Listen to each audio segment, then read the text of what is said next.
La dinámica propia del sector agrícola genera innovaciones en el corto y largo plazo, algunas derivadas de investigaciones de varios años. El ingeniero agrónomo Alejandro Perticari, investigador del Instituto de Microbiología y Zoología Agrícola del INTA Castelar, vislumbra un fuerte despegue de los promotores biológicos de crecimiento. El uso de inoculantes biológicos, incorporados como tratamientos de semilla con microorganismos, promotores del crecimiento vegetal, muestra un creciente interés no solo en estudios de investigación, sino también en evaluaciones extensivas en diferentes cultivos y ambientes.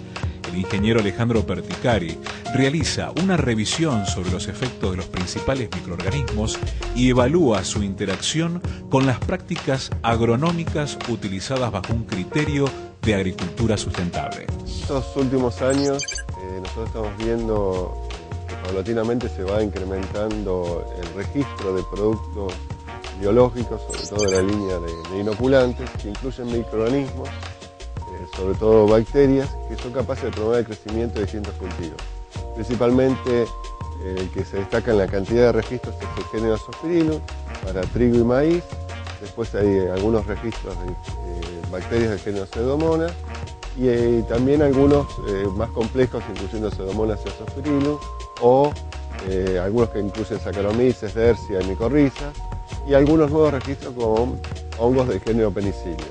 En todos los casos lo que se busca es promover el crecimiento del cultivo, ya que sea como en el caso de Azospirillum, con un mejor crecimiento inicial por la producción de fitohormonas, que eso se traduce en efectos generalmente evidentes sobre el rendimiento final de los cultivos.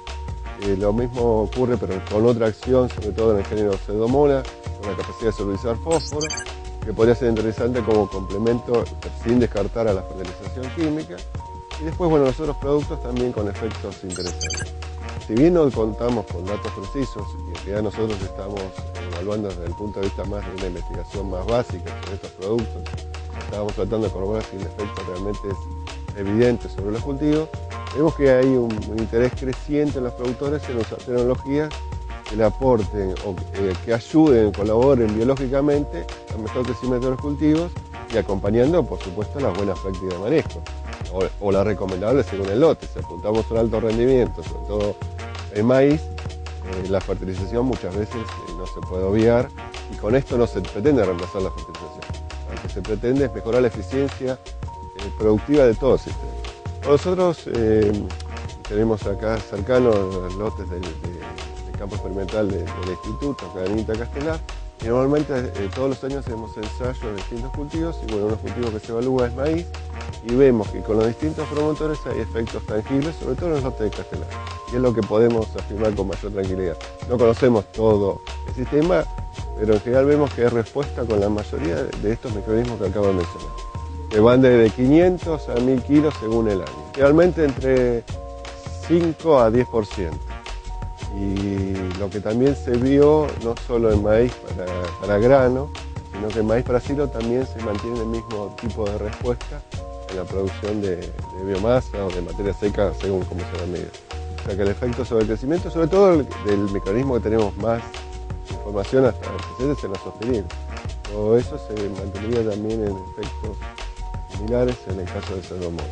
Se usa inoculantes con promotores de crecimiento que tengan el mismo respeto que conoce para inoculantes de leguminosas, que haga el tratamiento en la forma adecuada, que la dosis sea adecuada a la cantidad de semillas por kilo, que siga muy bien las instrucciones declaradas por el proveedor del producto y, por supuesto, antes de mezclarlo con agroquímicos que puedan ser tóxicos para la bacteria, consultar al fabricante a fin de no disminuir el efecto buscado con el uso de estos microorganismos. Y por supuesto no descartar las buenas prácticas de manejo agrícola. Si hay que fertilizar, esto no va a reemplazar fertilizantes, las condiciones de manejo del suelo, o sea, adecuada la humedad de siembra, la fecha de siembra, o sea, todo eso no cambia.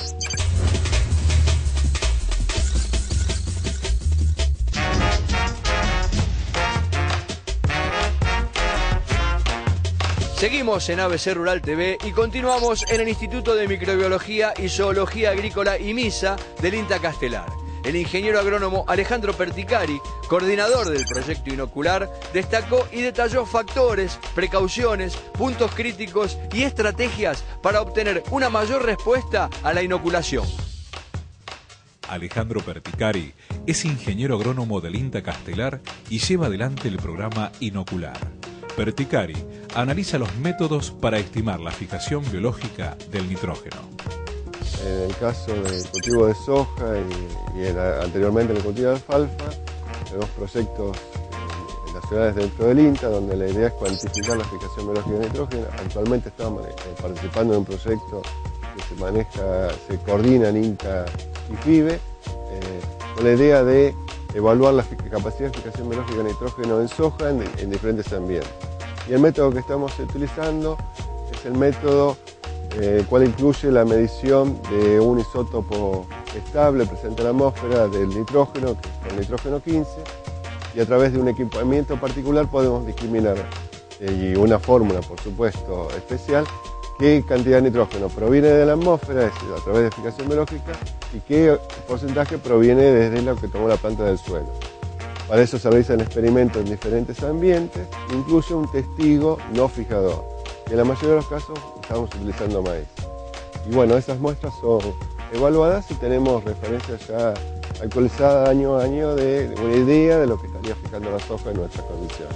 El nitrógeno fijado, como todo el nitrógeno que acumula la planta de soja, tiene la virtud de que todo el nitrógeno acumulado en biomasa en su máxima etapa de producción lo transfiere directamente al grano, y el nitrógeno tiene una eficiencia de un índice de cosecha casi del 75%, o sea que prácticamente queda muy poco residuo de nitrógeno en la planta y la mayor parte se va en grano.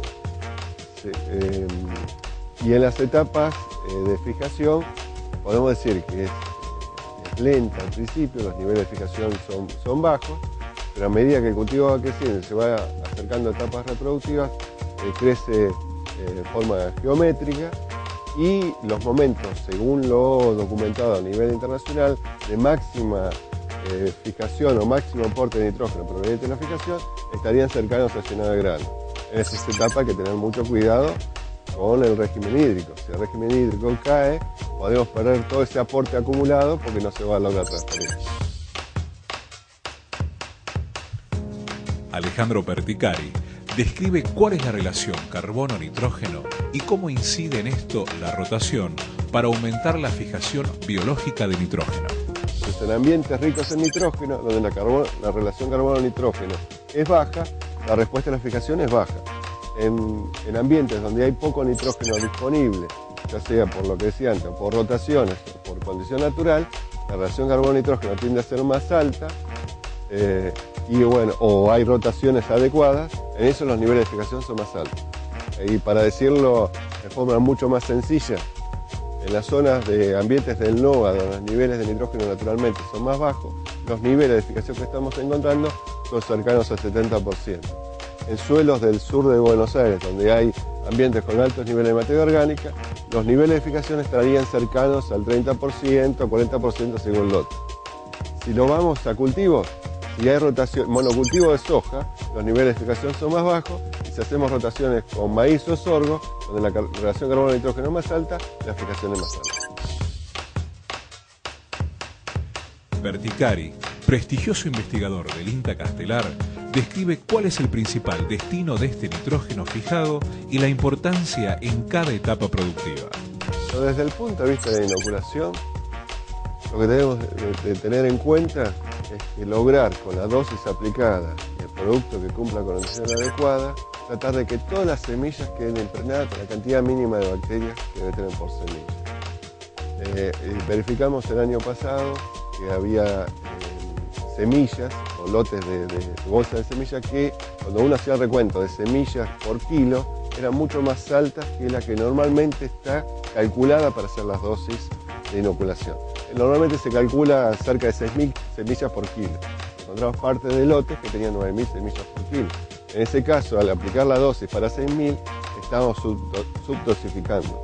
Entonces, en esos casos habría que aumentar las dosis, pero no por una cuestión de inocular más, sino para que cada semilla aumente la superficie específica a tratar debe recibir la misma cantidad de bacterias.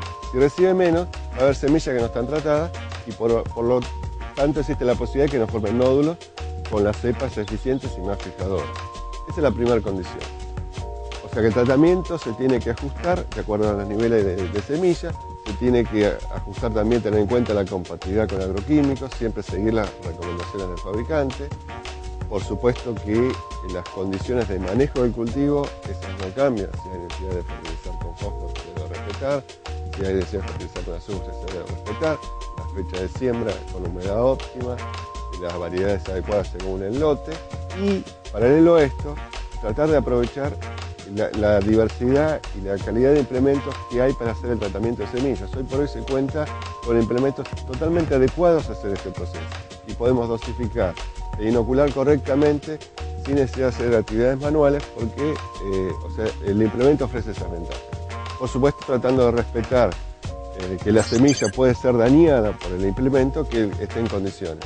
Si cuenta con sinfines, sobre todo con cepillos que no dan la semilla, sería el ideal. Perticari describe cómo se puede llegar a diseñar una correcta estrategia para aumentar la fijación biológica del nitrógeno. Desde el punto de vista del manejo de las bacterias, bueno, hacer inoculantes cada vez más eficaces para fijar nitrógeno, que formen una cantidad de nódulos adecuada. Eso no quiere decir que plantas que tengan muchos nódulos van a fijar más. Muchas veces se observa que se comenta ese criterio y es riesgoso porque desde el punto de vista de la planta, sostener la duración tiene un costo energético alto. Entonces lo que nosotros recomendaríamos es que tenga la cantidad de nitrógeno de nódulos adecuados, pero muy eficientes, cosa que la planta gaste menos en sostener los nódulos y aproveche más los beneficios de la fijación biológica de nitrógeno. Ese sería el primer aspecto. Y después, desde el punto de vista de manejo, tratar de aportar la parte nutricional adecuada para una óptima fijación. Y eso es el balance que hay que hacer en los niveles de fósforo, azufre y micronutrientes, y por ahí podemos incluir el calcio. Y sobre todo, que tenemos que excluir del sistema es los niveles de nitrógeno lo menos abundante posible para que la expresión de fijación sea máxima. Entonces, evitar, si es factible, el monocultivo versus las rotaciones. Evitar el cultivo de soja sobre fertilizaciones no aprovechadas, porque ahí vamos a tener nitrógeno disponible que la planta lo va a tomar y no va a fijar nitrógeno. Y después la fecha de crecimiento y cultivos adecuados para aprovechar la máxima producción.